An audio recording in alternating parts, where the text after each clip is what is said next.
SDN 2 Peco, Ibu Lilis, dan Bapak Ibu Guru SDN 2 Peco yang berbahagia.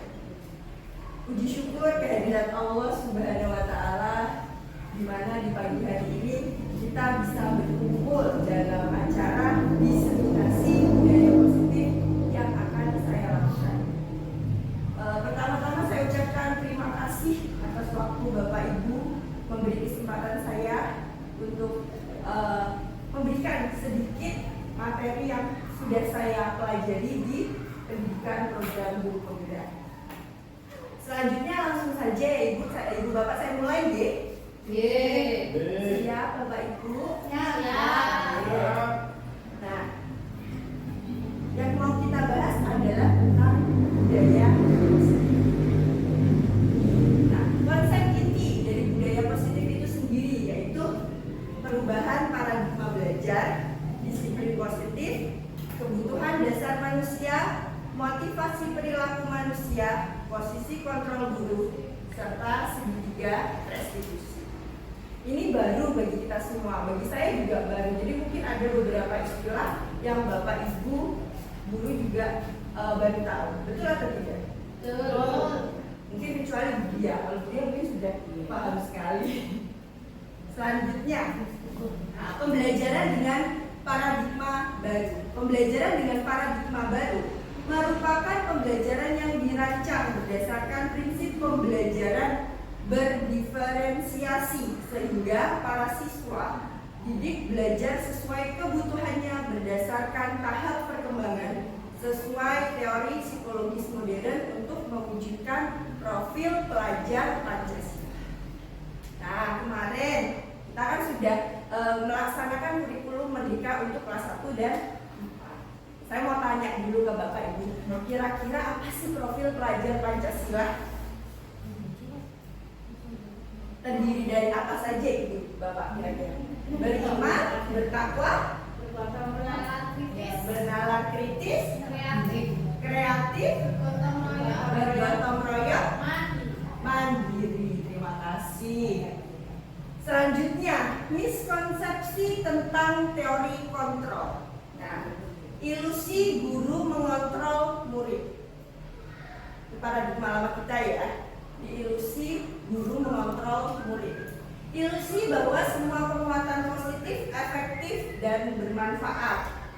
Selanjutnya, ilusi bahwa kritik dan membuat rasa bersalah mampu menguatkan karakter. Selanjutnya, ilusi bahwa orang dewasa berhak memaksa. Orang dewasa di sini siapa yang dimaksud? Kita sebagai Bapak Ibu guru. Seperti itu. Selanjutnya, mengubah paradigma stimulus respon ke pendekatan teori kontrol. Nah, stimulus respon itu biasanya terlihat dari realita kebutuhan kita sama. Jadi kita menganggap bahwa realitas semua orang itu sama. Padahal belum tentu nih. Selanjutnya, semua orang melihat hal yang sama. Yang ketiga, kita mencoba mengubah orang agar berpandangan sama dengan kita. Selanjutnya, perilaku buruk dilihat sebagai suatu kesalahan. Selanjutnya, orang lain bisa mengontrol saya. Saya bisa mengontrol orang lain. Selanjutnya, pemaksaan ada pada satu bujukan gagal. Yang terakhir dalam stimulus respon yaitu model berpikir menang dan kalah. Nah, sedangkan stimulus respon ini akan kita ubah menjadi paradigma baru yaitu teori kontrol. Nah, teori kontrol ini menyatakan bahwa realita kebutuhan kita itu berbeda, tidak sama. Jadi setiap orang itu pasti punya kebutuhan yang berbeda-beda. Selanjutnya, setiap orang memiliki gambaran yang berbeda atau perspektif yang berbeda-beda.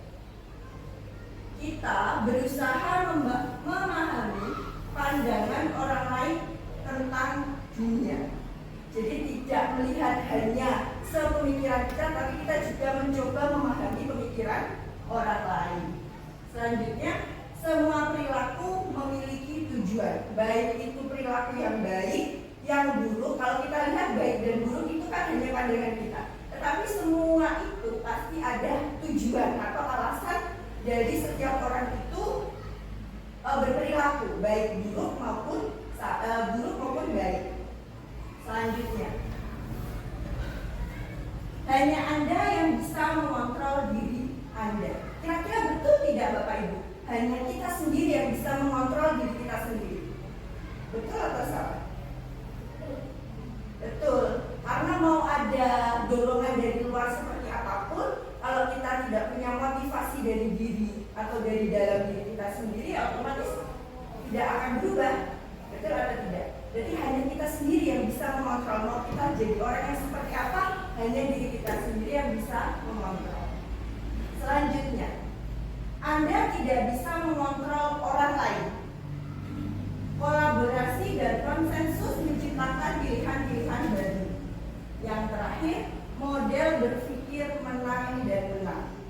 Jadi kalau dulu itu kalau satunya menang, satunya pasti kalah. Kalau di sini tidak. Kita itu semuanya berproses. Jadi tidak ada yang menang ataupun kalah. Semuanya menang dan menang sesuai caranya sendiri. Seperti itu. Selanjutnya tentang disiplin positif. Disiplin yang berasal dari kata disiplina yang artinya belajar. Disiplin mengacu pada disiplin diri yang memiliki tanggung jawab terhadap apa yang dilakukan berdasarkan nilai-nilai yang diyakini. Nah, disiplin positif merupakan salah satu penerapan disiplin yang bertujuan untuk menumbuhkan kesadaran serta memberdayakan peserta didik tanpa imbalan dan penghargaan. Ya, jadi mereka benar-benar melakukan sesuatu atau disiplin positif, hal-hal yang baik tanpa imbalan. Jadi mereka benar-benar sadar akan itu, sadar di dalam dirinya sendiri.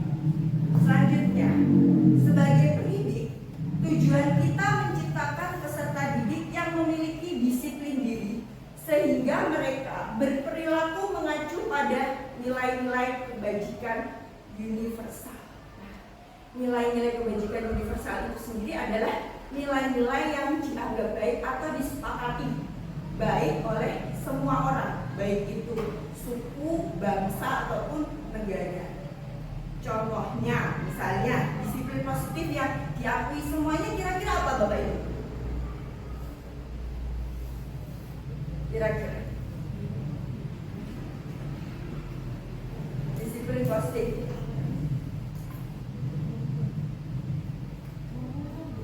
Misal seperti ini, ketika kita mengajar di depan atau kita sudah punya aturan atau keyakinan kelas jam 7 masuk. Nah, kira-kira disiplin positif yang harus anak-anak lakukan apa Bapak Ibu? Sebelum jam 7 harus sudah datang ke sekolah. Betul sekali. Jadi nilai yang sudah dianggap benarnya itu seperti itu, baiknya itu seperti itu.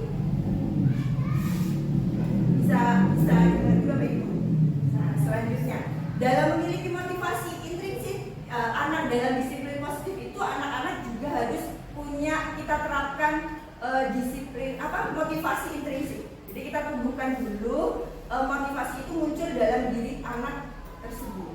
Jadi bukan karena takut kepada kita, takut kepada orang tuanya, tetapi mereka sadar, oh ketika saya melanggar itu akan berdampak buruk bagi diri saya sendiri. Seperti itu. Dan tujuannya tentunya untuk melakukan perubahan perilaku ke arah yang lebih baik. Nah, sekarang kita lanjut ke kebutuhan dasar manusia. Nah, kebutuhan dasar manusia adalah segala sesuatu yang kita lakukan untuk membuat apa yang kita inginkan. Nah, seluruh tindakan yang kita lakukan memiliki tujuan tertentu dan semua usaha terbaik yang kita lakukan adalah dalam rangka agar kebutuhan dasar kita terpenuhi dengan baik. Kira-kira sebelum kita lanjut ke materi, kebutuhan dasar manusia itu kira-kira apa sih Bapak Ibu? Belanja. Belanja, uang, bertahan hidup, ya, berarti uang dan bertahan hidup. Nama lain? Rasa aman, sehat, betul sekali. Mungkin ada lagi? Ya, yang wajib sebenarnya. Makan, sandang, pangan, betul. Cinta, sederhana, tapi memang itu sangat penting. Betul sekali. Betul sekali. Jadi sebelum tahu teori dasar kebutuhan dasar manusia, sebenarnya Bapak Ibu sudah tahu kebutuhan dasar masing-masing manusia. Betul. Bertahan. Yang pertama adalah bertahan hidup. Bertahan hidup ini ya terdiri dari makanan tadi, pakaian, tempat tinggal, keamanan, kesehatan. Nah, itu masuk ke bertahan hidup. Ini kebutuhan dasar yang pertama. Kebutuhan dasar yang kedua, kasih sayang dan rasa diterima.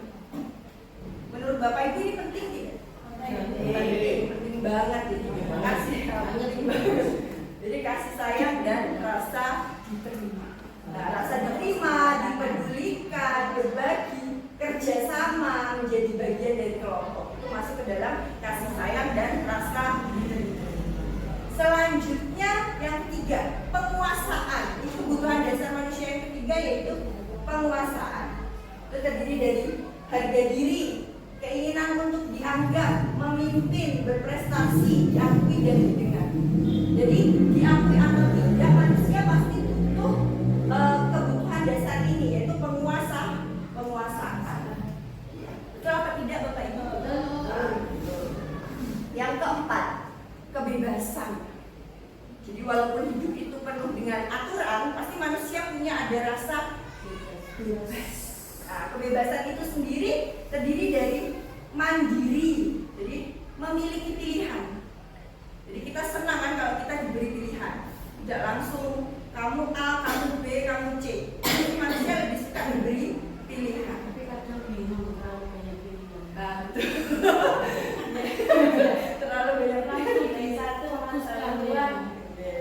Dan mencoba hal yang baru. Itu juga kebebasan, masuk ke dalam kebebasan. Terus mampu mengendalikan arah dirinya, itu masuk ke dalam kebebasan. Nah, kebutuhan dasar manusia yang terakhir adalah kesenangan. Nah, ini yang paling, ya semua yang kita lakukan dalam hidup ini kan rata-rata ingin yang terakhir itu yang paling banyak ya presentasinya, kesenangan. Jadi nggak mungkin orang kerja sepadan kerja terus kan nggak mungkin. Kerja cari uang ya buat liburan. Kerja cari uang ya buat belanja. Belajar dengan sungguh-sungguh pada intinya juga untuk membeli atau membuat kesenangan. Nah, kesenangan itu sendiri terdiri dari bermain, humor, antusiasme, dan tertawa. Apakah Bapak Ibu guru sekarang juga sudah bisa tertawa hari ini melihat saya?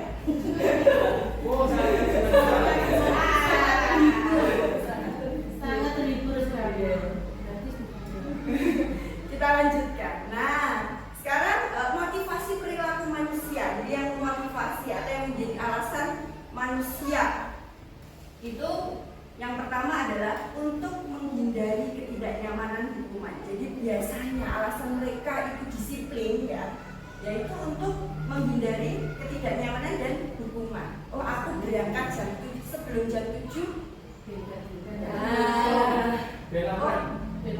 Iya, biar aman ya. Aman, jadi menghindari hukuman. Yang kedua, untuk mendapatkan imbalan atau penghargaan dari orang lain. Ya walaupun misalnya kita berangkat kerja jadi guru, otomatis niatnya kan membagi ilmu ya, dapat dunia, dapat akhirat. Tapi tetap kan dunianya disebutkan. Imbalan dunia, gaji, imbalan. Dan mudah-mudahan ya dapat imbalan akhirat juga. Amin. Di double suksesnya dunia akhirat. Selanjutnya alasan yang ketiga, untuk menjadi orang yang mereka inginkan dan menghargai diri sendiri dengan nilai-nilai yang mereka percaya. Itu salah tiga hal yang menjadi motivasi perilaku manusia. Selanjutnya istilah ketika kita melanggar disiplin positif, ada hukuman, ada konsekuensi, dan ada restitusi. Dari 3 kata ini, apakah Bapak Ibu sudah familiar mendengarnya? Ya, mungkin restitusi gitu, yang masih belum familiar. Nah, kalau hukuman, konsekuensi itu biasa kita dengarkan. Nah, kita mau belajar sama-sama di sini. Kalau dilakukan. iya. Dan hukuman, nah hukuman itu apa sih? Jadi tidak terencana atau tiba-tiba. Biasanya bersifat menyakiti secara fisik maupun psikis, ya mental. Murid tidak tahu apa yang akan terjadi atau tidak dilibatkan. Jadi ketika kita menghukum, otomatis kita nggak diskusi dulu kan sama anak-anak, sama mereka melanggar. Awakmu pengen dihukum apa? Kan tidak begitu. Langsung tiba-tiba tanpa anak mengetahui. Nah, bersifat satu arah. Satu arah ini berarti dari orang yang menghukum. Selanjutnya berupa hukuman fisik atau psikis. Nah, kira-kira hukuman fisik itu berupa apa sih Bapak Ibu? Apa? Betul sekali, pukulan. Apalagi Bapak Ibu?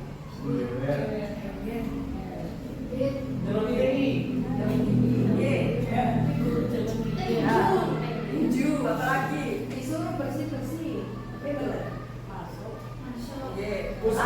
Push up, lari di lapangan, masuk buat apa ini? Hormat di depan tiang bendera, masuk. Kalau hukuman yang berupa psikis, kata-kata, dan yang menyakitkan, terus apa lagi? Memarahi, membuat malu, memarahi, Dibully. Ya, itu rata-rata hukuman itu seperti itu. Nah, sekarang yang kedua adalah konsekuensi. Nah, kalau konsekuensi itu terencana, disepakati sesuai peraturan. Contohnya, misal ketika kamu terlambat, ini masuk jam 7, kamu terlambat 10 menit. Jadi konsekuensinya berarti misalnya kamu akan ketinggalan pelajaran selama 10 menit. Murid tetap dibuat tidak nyaman, tapi tidak menyakitkan hukuman. Terus sikap guru selalu memonitor murid. Hukumannya itu sambil dilihat, dipantau, apakah mengalami perubahan. Yang ketiga ini yang istilah baru untuk kita ya, restitusi. Nah ini proses menciptakan kondisi bagi murid untuk memperbaiki kesalahan. Nah, jadi proses menciptakan kondisi. Jadi si Bapak Ibu guru ini menciptakan kondisi agar anak ini tahu dengan sendirinya sebenarnya salahnya itu apa. Jadi tidak langsung gurunya bilang, awakmu telat, kamu terlambat, salahmu seperti ini, seperti ini, seperti ini.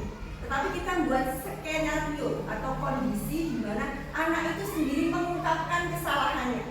Jadi kayak pancing. Betul, pancing mereka ngerti apa sih yang mereka lakukan, kesalahan apa sih yang mereka lakukan, seperti itu.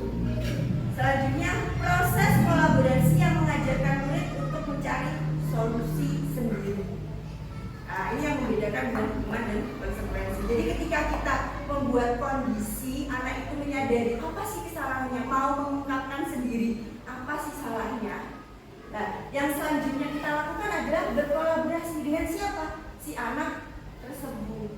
Nah, kira-kira ketika salahmu seperti itu ya nak ya, yang kamu sebutkan tadi, nah, tidak apa-apa. Bu Vicky itu juga pernah salah seperti itu. Bapak Ibu guru juga pernah salah seperti itu. Tapi kira-kira kalau kamu punya salah seperti itu, apa yang harus kamu lakukan? Nah, contohnya seperti itu Bapak Ibu.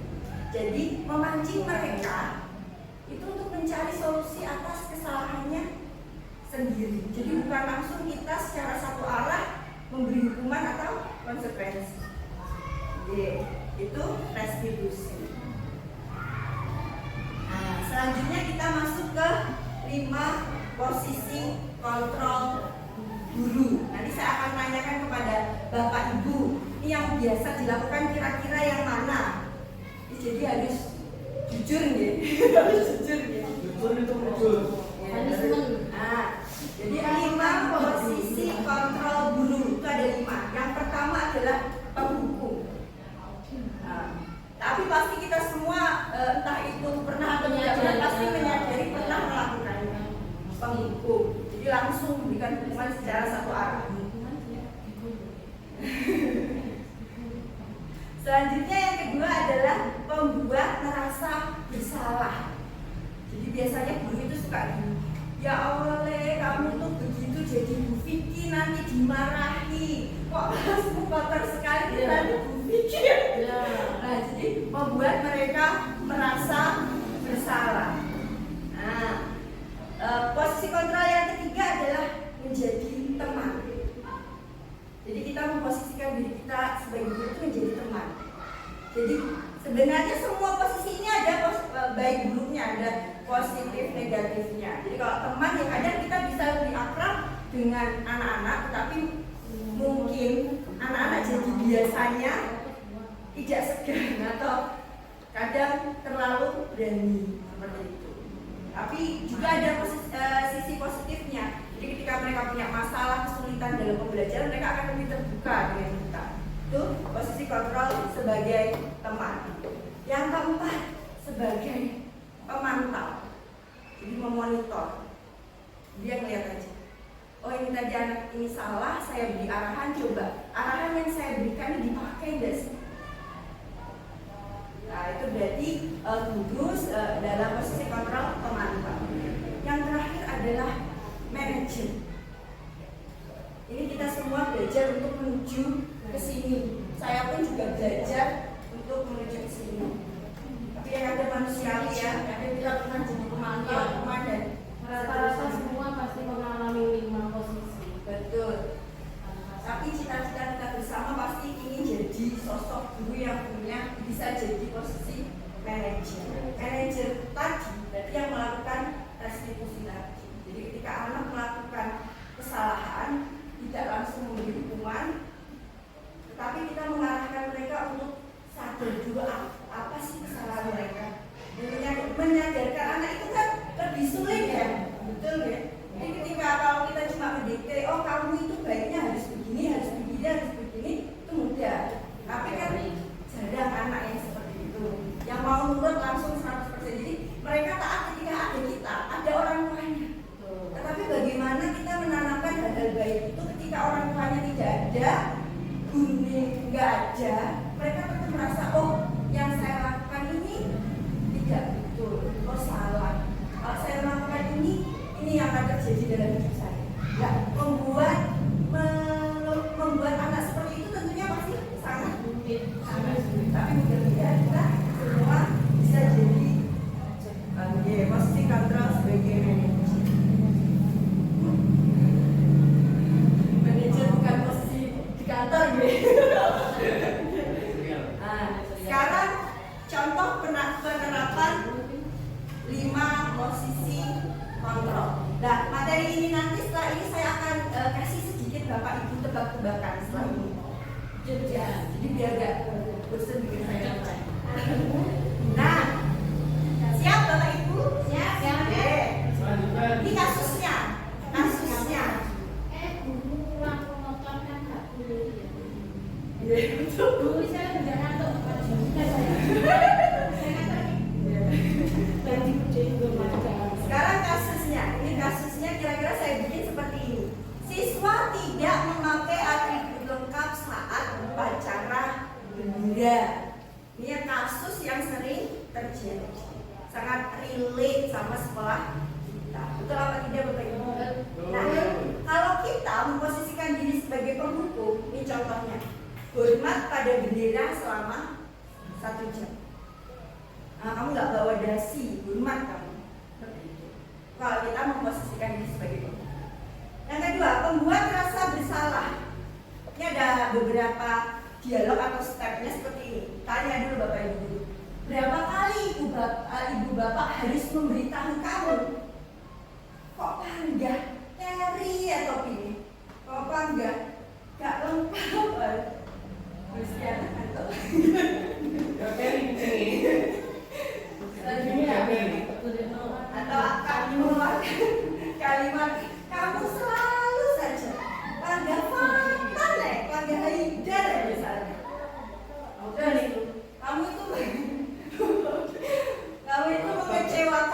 dan bapak. Nah, ini biasanya yang dilontarkan kita kalau kita dalam posisi pembuat rasa bersalah. Jadi biar mereka merasa sedih. Oh ya Allah, begitu kecewa. Selanjutnya sebagai teman, itu biasanya dialognya seperti ini. Ya sudah, kali ini tidak apa-apa. Terus Nanti ibu bantu pinjamkan atribut di kantor saya. Baik hati.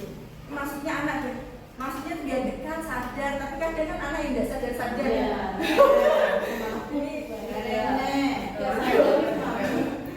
Nah, yang keempat pemantau.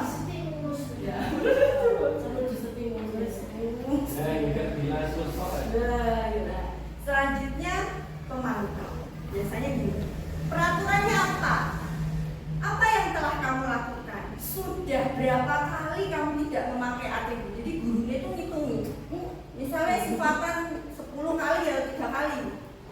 Nah, jadi kalau aturannya berapa kali dapat hukuman, konsekuensi seperti itu. Terus sanksi atau konsekuensi apa kira-kira? Jadi sudah jelas. Jadi kalau kita memposisikan diri sebagai pemantau itu biasanya orangnya statistik, jadi sangat berhitung. Oh, kamu bisa harus berbulan balik. Bikin itu harus itu. Nah, jadi kamu harusnya sudah tahu nih konsekuensi ini, berarti nanti upacara langsung berdiri. Nah, itu sebagai pemantau. Jadi berarti memantau satu persatu dari siswanya. Nah, ini yang kelima, manajer. Biasanya seperti ini. Apakah kamu tahu kesalahan kamu? Nah, ini tadi membuat mereka sadar dulu atas kesalahannya. Mereka mungkin akan ibu, iya bu, tapi saya ketinggalan. Ya bu, saya kan begitu kan belajarnya.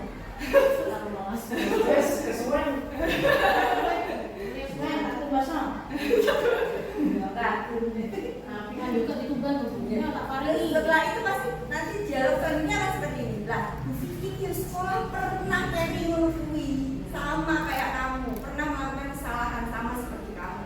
Lah, tapi bagaimana kamu memperbaiki kesalahanmu? Jadi anak itu wajib mencari solusi atas kesalahannya sendiri. Nah, dari sini mungkin Bapak Ibu ada yang ditanyakan dari 5 posisi kontrol.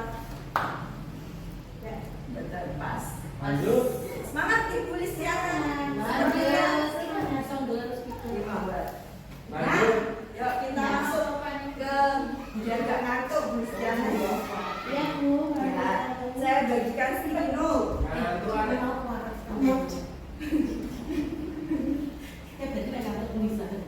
Pakai buku. Segini. Oh, main kalau Jumat tuh Ibu. Ya.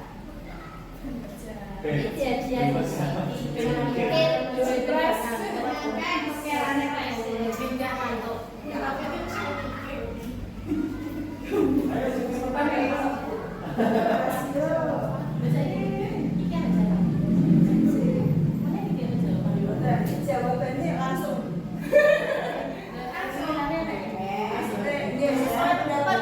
Tadi kan sudah mengetahui contoh dialog posisi kontrol. Nah,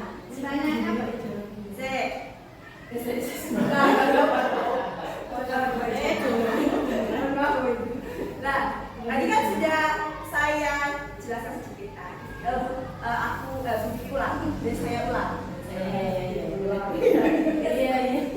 Tadi ada 5 posisi kontrol. Yang pertama aku Bapak Ibu. Aku Ibu.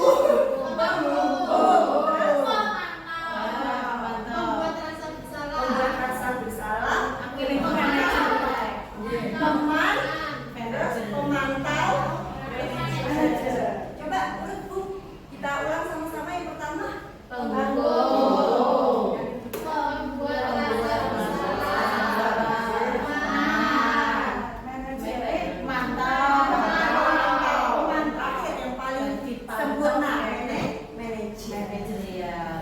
Oke, kira-kira kalau kata-katanya seperti ini, ada Bapak Guru ngomongnya seperti ini.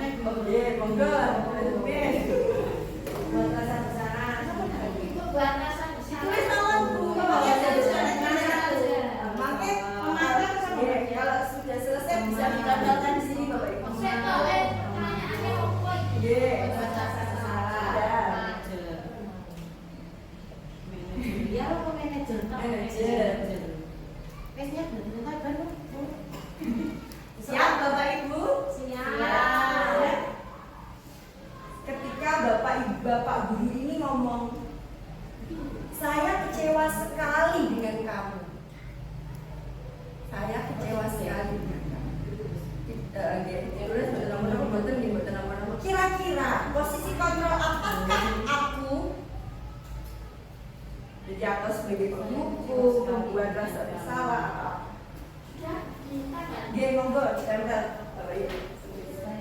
Lu saat aku mulai sih gak apa-apa ya. Betul apa? Tambah novel. Betul apa? Wes. Boleh apa nih? Kayak mana? Betul salah.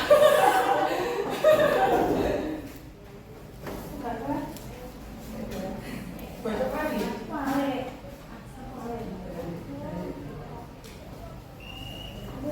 Pare. Lu mana nih berapa udah cek.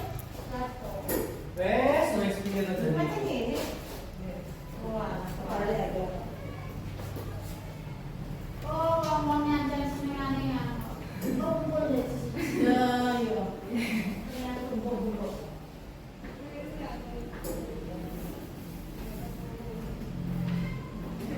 Apa tulisannya? Setrum.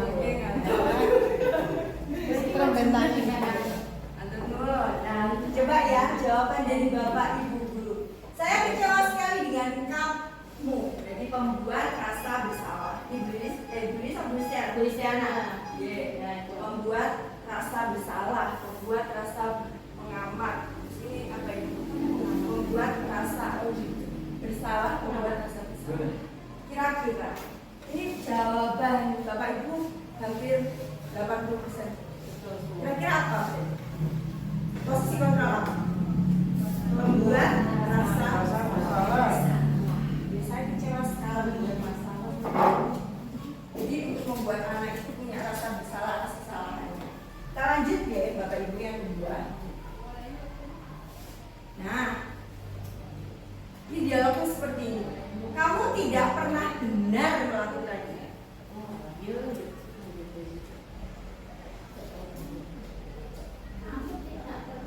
Benar melakukannya.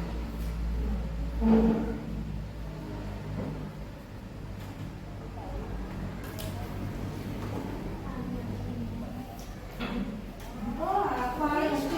Sekolah yang beri nomor siji penghukum, pembuat rasa bersalah, teman, pemantau manajer. Siapa nih? Dia kenapa? Pembuat. Aku senang membuat. Ya ini, senengnya yang bawa dia. Kamu tidak pernah benar melakukannya.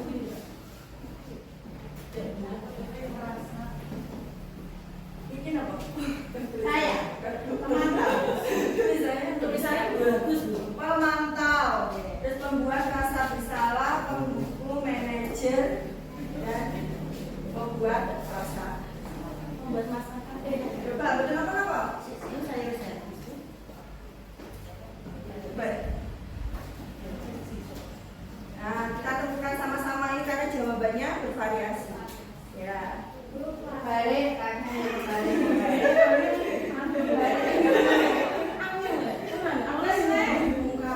Nah, coba diingat-ingat. Dunia terbalik.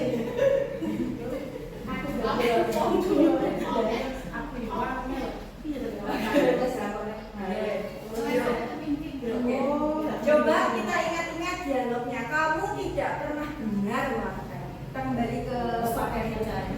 Wes. Nah, masuk ke sini Bapak Ibu. Loh, kok enggak? Di situ. Kok enggak itu? Ayo. Sebentar. Masuk ke manajer. Sebentar, tak ulangi ya. Tadi kan kata kalimatnya kamu tidak pernah benar melakukannya. Jadi salah terus. Salah terus dari. Nah, kira-kira masuk ke manajer? Gini ya. Pemantau. Ini terdiri dari peraturannya apa? Pemantau. Sudah berapa kali kamu? Nah, jadi ini lebih ke angka ya. Sanksi dan konsekuensi. Kalau teman itu ya gak apa-apa. Pemantau kan Beda jadi pemantau ya melihat dan sangat tidak memberi solusi kayak percayakan data. Dia anak ini sudah berapa kali. tidak pernah benar. Terus membuat rasa bersalah. Nah, kira-kira yang mana? Membuat Rasa bersalah. Oke, masih ada yang itu kabeh. hukum, ada yang masih membuat rasa bersalah. Coba kita lihat kata-kata ini. Tadi apa kata-katanya Bapak Ibu? Kamu tidak pernah benar. Kamu tidak pernah benar. Berapa kali ibu dan bapak harus memberitahu kamu, kamu selalu mengecewakan. Selalu mengecewakan. Selalu tidak pernah Benar. berarti masuk ke Pembuat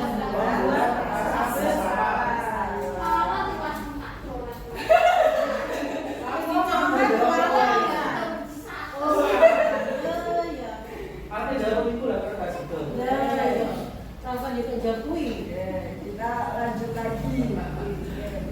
Yang ketiga. Nah, ini jawabnya seperti ini. Apa rencanamu untuk menyelesaikan masalah ini? Nah, apa rencanamu menyelesaikan masalah ini? Ya, Ibu, kira-kira ini jadi posisi kontrolnya apa?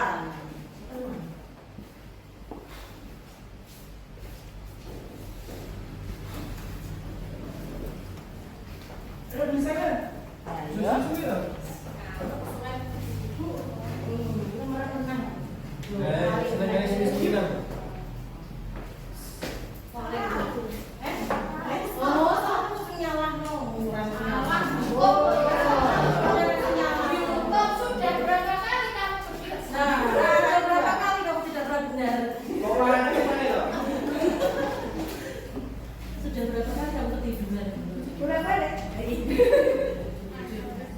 Oke, kita lanjut. Nah, apa rencanamu untuk menyelesaikan masalah ini? Di pemantau, manajer, teman. Ini masih bervariasi, tapi ini ya kita temukan sama-sama. Karena kalau masih bervariasi kita temukan sama-sama. Ingat-ingat kata-katanya Bapak Ibu. Apa rencanamu untuk menyelesaikan masalah ini? Nah, kita kembali. Kira-kira kalau manajer, kamu tahu kesalahanmu? Kira-kira bagaimana kamu? Betul. Nah, akhirnya kita menemukan ya, berarti manajer. Terima kasih.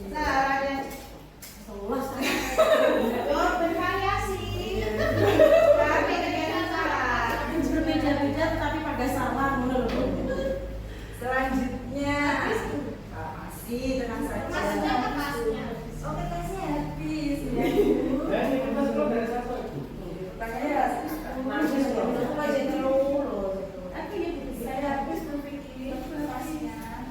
Nanya satu bu. Ini Pak mungkin habis. Buat kasih. Oh, tapi kacang ibu.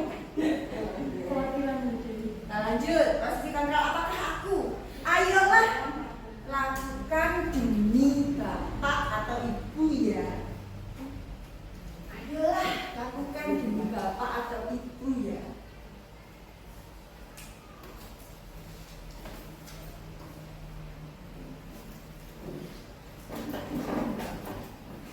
Aku udah mulai.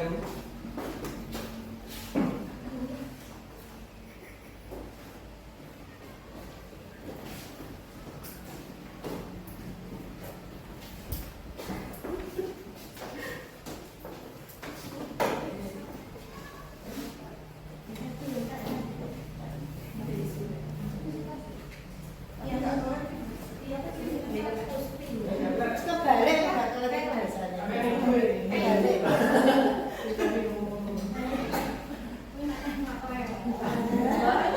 Ya, coba kita lihat sama-sama ya. Ayolah lakukan demi bapak ibu. Ada yang manajer, ada yang pemantau, ada yang teman-teman pemantau.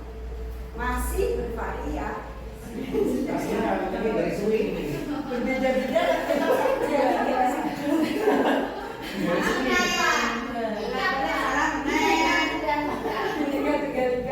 Nah, ayolah coba dengar-dengar Bapak Ibu. Ayolah lakukan demi Bapak Ibu ya. Kita kembali ke teks. Ayo. Apakah kamu tahu kesalahanmu? Kira-kira bagaimana cara memperbaiki kesalahanmu? Masuk atau tidak?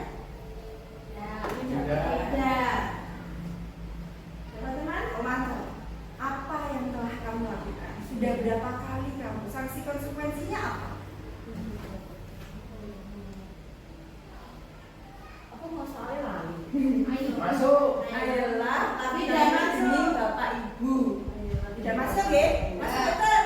Ada. Kalau teman masuk atau betul? Masuk. Ya sudah, kali ini tidak apa-apa.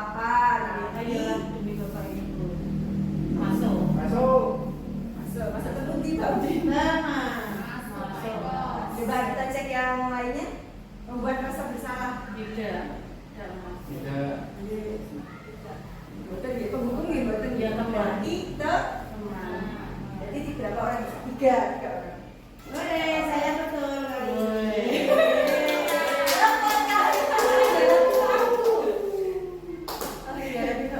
Nah, selanjutnya terakhir.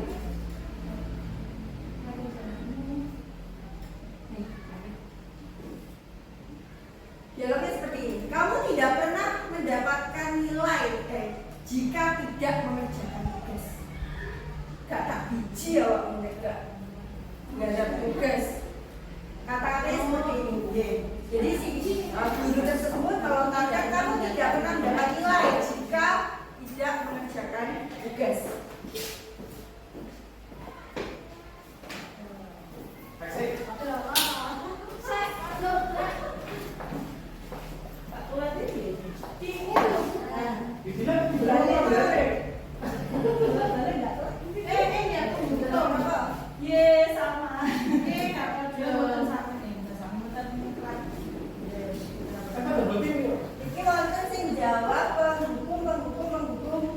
Dibilang membuat rasa bersalah. Masih ada yang berbeda, coba kita temukan sama-sama. Oh, ini cuma teman menghukum membuat rasa bersalah. Karena masih ada yang berbeda. Kita kembali lagi. Rasa bersalah mirip. Ini beda, karena kita bingung juga ya. Kamu tidak pernah mendapat nilai jika tidak mengerjakan tugas.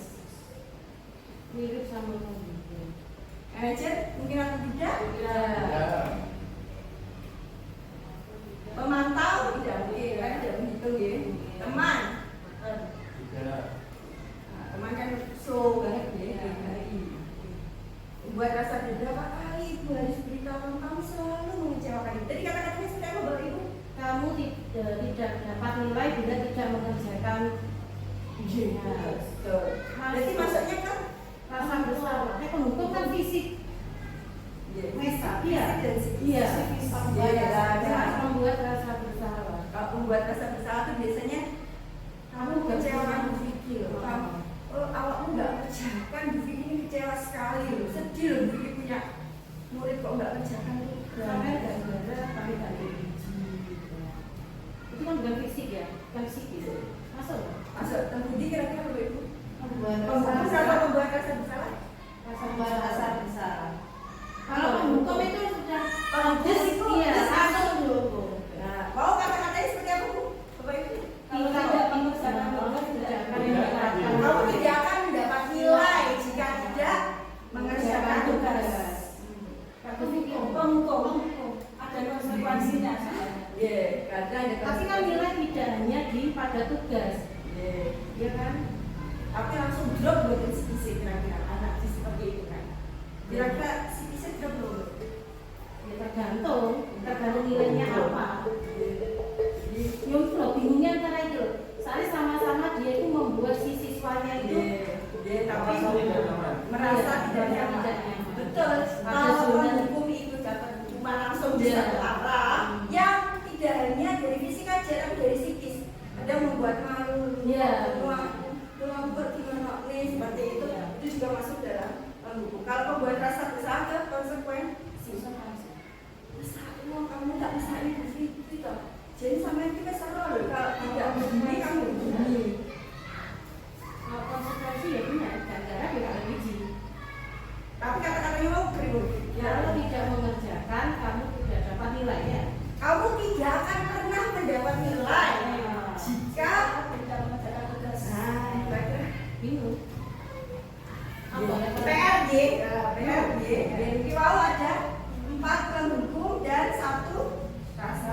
Anu nih, kalau dari apa ya, lebih menonjolnya Ya, kemana? ini sama, jadi kita harus mencintai perbedaan. Kadang kan setiap orang jawab ini punya alasan. Iya. Punya ini. Cara pandangnya kan cara beda-beda. pandangnya beda. Kalau saya cenderung ke penghukum, karena psikis. Iya. Tapi jawaban Bu Lilis tadi juga tidak salah, karena ya memang Konsekuensi kalau tidak mengerjakan tidak dapat nilai. Nah, itu bingungnya di Iya. Kalau Pembuat rasa bersalah Iya. Nah, yang beda menyentuh hati. memelas. Kok nek gak udah oleh biji kan dibutuhkan kan ya sih. Sama nih gak belum, nih gak garap, sama gak dapat biji. Kan kita beras. Kamu Konsekuensi. tidak akan mendapat nilai jika tidak. Yang beras gak kecil ya. Nah, lebih biji baik. Langsung ya. Berarti hukumannya kuwi. Itu poin. Ya cita-cita aku jadi hati. Tapi saya kasih tahu ya. Kenapa? Ini Bawain. kita semua deh. Selanjutnya. Oh, sudah habis ya. Pas. Pas. Nah, sekarang kita masuk ke bab tentang keyakinan kelas. Atau biasa kita sebutnya dulu apa itu kira-kira? Aturan kelas, kontra apa? Kalau dalam kelas kita bikin awal pembelajaran, Ya aturan. aturan kelas, kontrak atau perjanjian di kelas. Tapi sekarang lebih familiar kita sebutnya dengan keyakinan kelas. Nah, kalau aturan, kontrak itu kan Keyakinan. Orang biasa. Ya anu ya. Kayak cara pandang agama. Ibadah kan. Keyakinan. kalau itu kan lebih ke aturan apa itu kan lebih satu arah. Jadi biasanya guru yang menentukan. Oh aturannya seperti ini di kelas kamu harus seperti ini. Kalau kamu masanya jam segini, ini konsekuensi kalau kamu tidak melakukan ini. Biasanya kan guru yang memberikan. Nah kalau keyakinan kelas itu merupakan sebuah nilai-nilai kebajikan universal yang telah disepakati secara tersirat dan tersurat.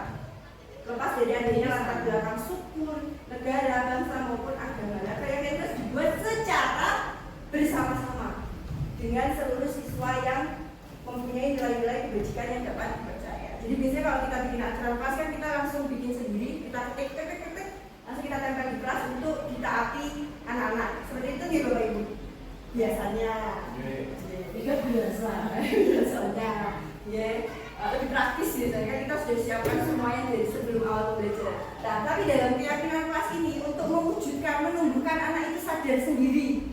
Oh, dikatakan baik itu seperti apa? Oh, kalau tidak baik itu seperti apa? Untuk menumbuhkan rasa itu muncul sendiri dari dalam dirinya, kita membuat keyakinan kelas. Jadi keyakinan kelas itu nilai-nilainya yang keluar dari anak-anak. Jadi anak-anak yang bikin peraturannya sendiri, bikin keyakinan kelasnya sendiri. Contohnya, ketika Bu Vicky menerangkan kalian harus, ya itu kan dari saya, kan dari anak-anak mungkin Bu Vicky boleh diam, tapi nanti saya ngomong sedikit kalau bertanya atau berdiskusi boleh Bu, seperti itu. Jadi kita terbuka. Jadi mereka sendiri yang mengeluarkan keyakinan kelasnya sendiri. Terus nanti dicatat atau dibikin sticky note seperti ini, ditempel. Habis itu disepakati bersama mana yang akan dipakai menjadi keyakinan kelas. Nah dari proses kolaborasi tersebut, maka anak sendiri akan sadar, oh sing gawe aturan aku dhewe. Dia yang buat aturan saya sendiri. Pak ya saya melanggar. Kan pasti ada timbul rasa seperti itu ya. Itu keyakinan kelas. Nah dalam pembentukan keyakinan kelas. Dalam pembentukannya ini bersifat abstrak, berupa pernyataan universal. Terus universal berarti dimengerti semua anak. Jadi kalau walaupun berbeda suku berarti mereka ngerti semuanya. Jadi, kalau misalnya pakai bahasa Jawa kan ada anak misalnya yang tidak dari suku Jawa nggak paham kan ada. Jadi berupa pernyataan universal yang bisa dipahami semua orang. Terus dibuat dalam pernyataan positif. Report kita dibuat dalam pernyataan positif. Jadi kalimatnya harus menggunakan kalimat positif. Terus dilarang gaduh di kelas. Itu positif atau negatif?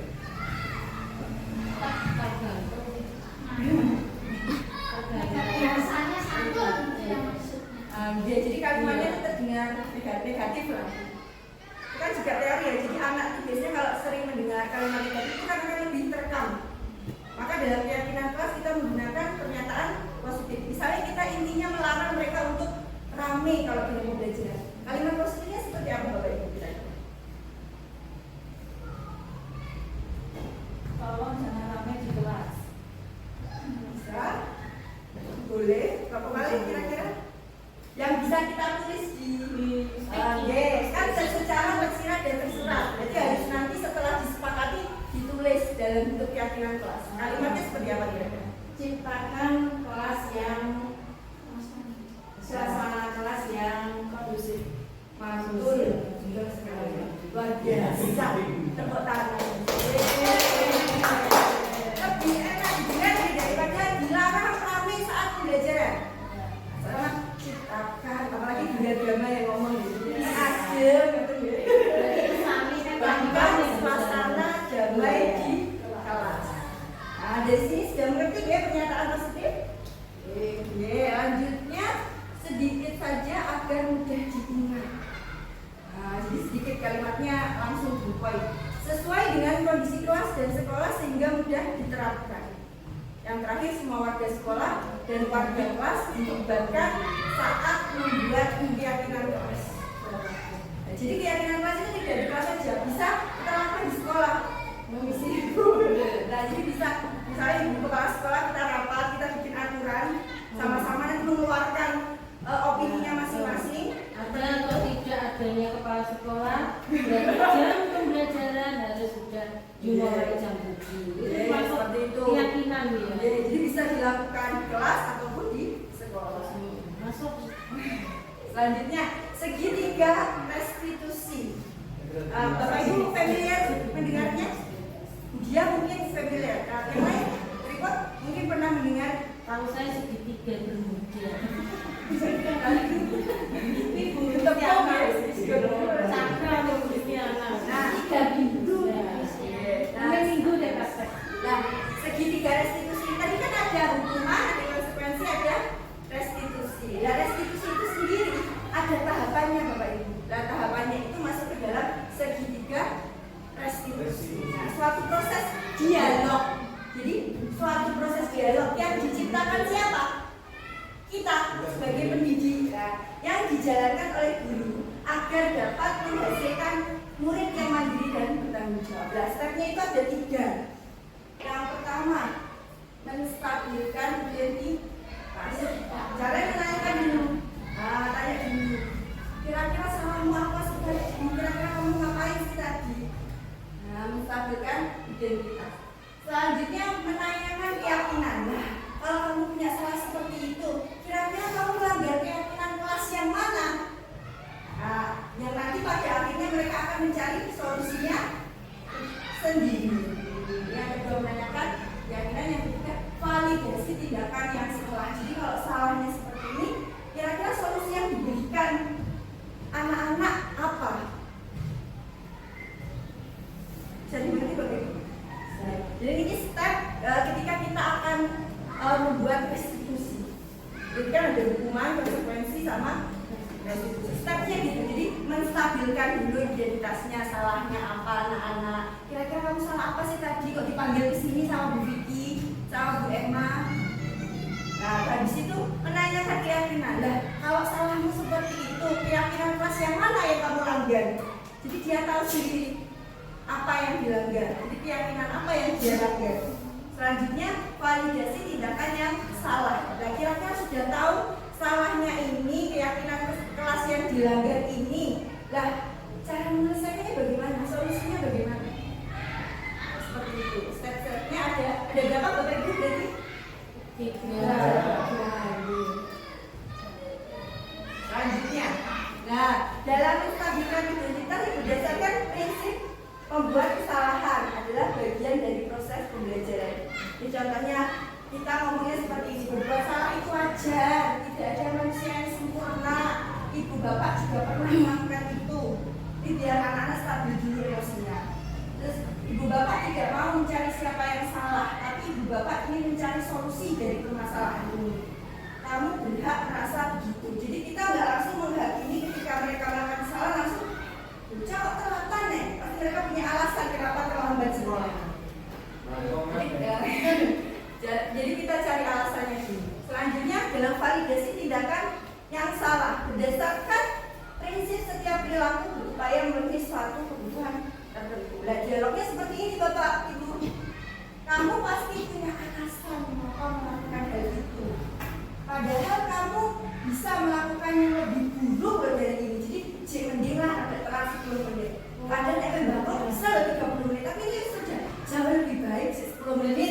dibandingkan sama bukan lebih ke sebenarnya ada tindakan yang lebih buruk dari yang kamu lakukan. Jadi dia merasa salah tetapi tidak terus down, terlalu down.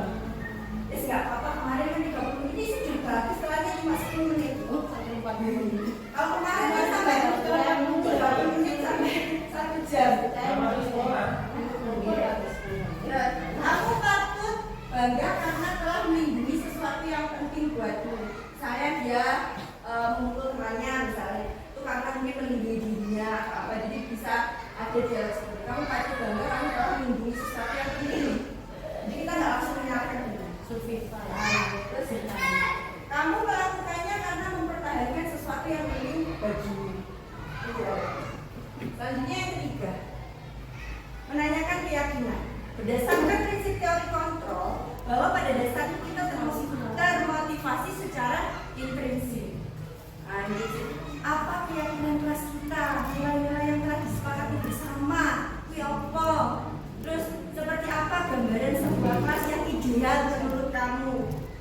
Terus kamu ingin menjadi orang yang seperti apa toh? Misalnya ditanyakan dia telatan, kamu mau jadi orang yang seperti apa? Saya mau jadi dokter, mau jadi orang sukses. Jadi bisa nggak jadi orang sukses kita lakukan dengan terlambat datang sekolah? Ya, jadi kita memunculkan atau menanyakan keyakinan si siswa tersebut. Jadi motivasi itu akan muncul dalam diri. Betul. Mantap ya.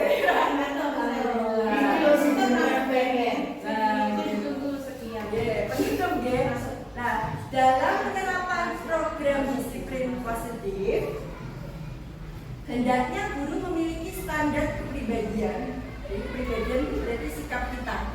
Guru kan bulan profesional dan sosial yang baik, di mana guru mampu merefleksikan dirinya dalam posisi kontrol saat ini.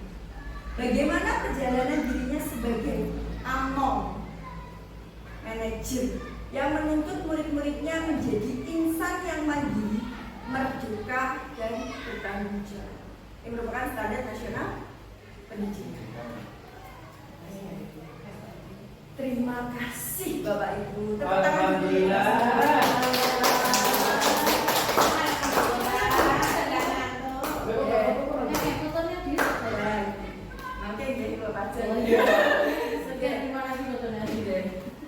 Terima kasih banyak Bapak Ibu. Saya ucapkan hanya itu saja yang bisa saya sampaikan. Kurang lebihnya saya mohon maaf. Terima kasih yang amat sangat, kita sama-sama belajar. Tadi saya hanya menyampaikan apa yang sudah saya pelajari. Mudah-mudahan ada manfaatnya untuk kita semua. Semoga apa yang dilakukan oleh Bapak Ibu hari ini menjadi berkah hidup Bapak Ibu. Saya akhiri, sekian. Wassalamualaikum warahmatullahi wabarakatuh.